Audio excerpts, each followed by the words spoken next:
नमस्कार मित्रांनो, महाराष्ट्र कृषी विभागामध्ये नवीन रिक्त पदासाठी भरती निघाली असून महाराष्ट्र कृषी विभाग व आत्मनिर्भर भारत पॅकेज अंतर्गत प्रधानमंत्री सूक्ष्म अन्न प्रक्रिया उद्योग योजना म्हणजेच PMFME या केंद्र पुरस्कृत योजनेअंतर्गत जिल्हा स्तरावर लाभार्थ्यांना पाठपुरावा हाताळणी सहाय्य देण्यासाठी रिक्त पद भरण्यासाठी उमेदवारांची निवड सुरू झाली आहे।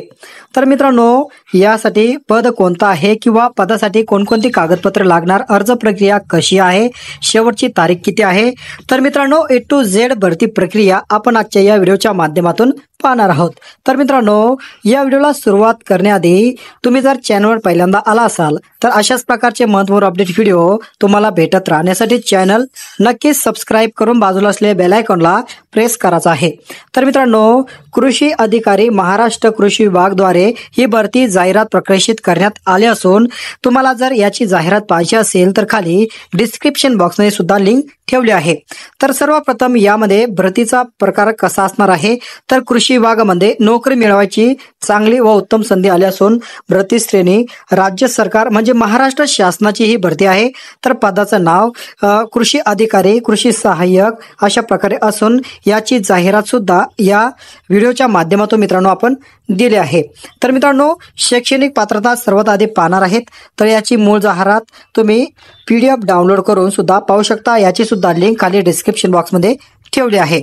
तर मित्रांनो, अर्ज सुरू झाला आहे। जाहिरात प्रकाशित झाल्यापासून पुढे अर्ज मागवण्यात आले असून अर्ज स्वीकारण्याची पद्धती ही ऑफलाईन पद्धतीची असून पदाचं नाव जिल्हा संसाधन व्यक्ती म्हणजे DRP यासाठी व्यावसायिक पात्रता नामांकित राष्ट्रीय आंतरराष्ट्रीय विद्यापीठ संस्थानांकडून अन्न तंत्रज्ञान कृषी अभियांत्रिकीमधील पदव्युत्तर पदवी असणं गरजेचं आहे।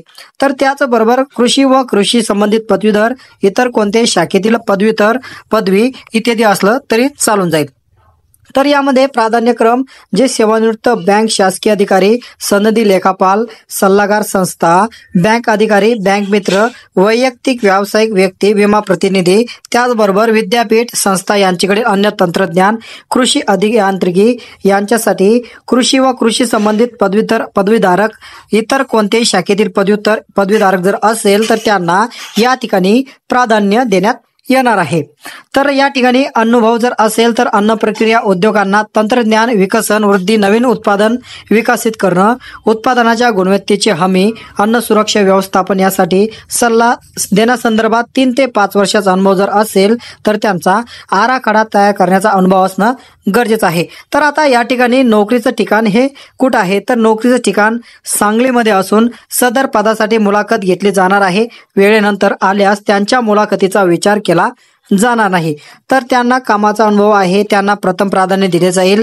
निवड झाल्यानंतर संसाधन व्यक्ती यांची कमीत कमी 5 प्रस्ताव ही DLC कडे मंजुरीसाठी पाठवणे बंद करायचं आहे। तर मानधन तत्वावर जर तात्पुरती नेमणूक केली जाईल तर काम समाधानकारक नसल्यास आपली निवड रद्द करण्याचे अधिकार राखून ठेवण्यात आले आहेत। तर जिल्ह्यात कोणत्याही ठिकाणी काम करण्याची तयारी असावी। त्याचबरोबर निवड झालेल्या जिल्हा संसाधन व्यक्ती यांना या योजनेअंतर्गत ऑनलाईन ऑफलाईन प्रशिक्षण दिले जाणार आहे।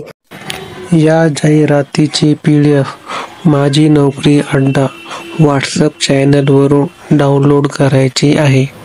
माझी नोकरी अड्डा व्हॉट्सअप चॅनलची लिंक या व्हिडिओच्या डिस्क्रिप्शनमध्ये दिली आहे। मित्रांनो, तर जय चॅनल लगेच जॉईन व्हा।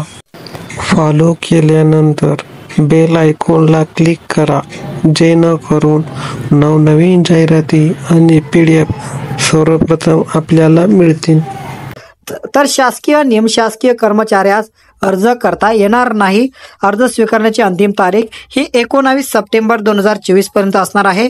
तर अर्ज पाठवण्याचा पत्ता हा तुम्हाला डिस्क्रिप्शन बॉक्समध्ये मिळून जाईल। तसाच कृषी विभाग जिल्हा अधीक्षक कृषी अधिकारी सांगली यांचे कार्यालय मध्यवर्ती प्रशासकीय इमारत सांगली मिरज रोड विजयनगर सांगली 416415। तर मित्रांनो, अशा प्रकारे संपूर्ण जाहिरात या ठिकाणी आपण पाहिली आहे। जर तुम्हाला या पदासाठी अर्ज करायचा असेल तर तुमची एवढी संपूर्ण पात्रता असणं सुद्धा गरजेचं आहे आणि यासाठी पगार तुम्हाला 40,000 पासून मित्रांनो पुढे असणार आहे. तर अशा प्रकारे तुमची जर अर्ज प्रकरणे जर पूर्ण झाली असेल किंवा तुमची जर या ठिकाणी अर्ज करण्याची तयारी असेल आणि तुमची जर पात्रता असेल तर तुमच्यासाठी ही एक चांगली सुवर्ण संधी चालून आली आहे.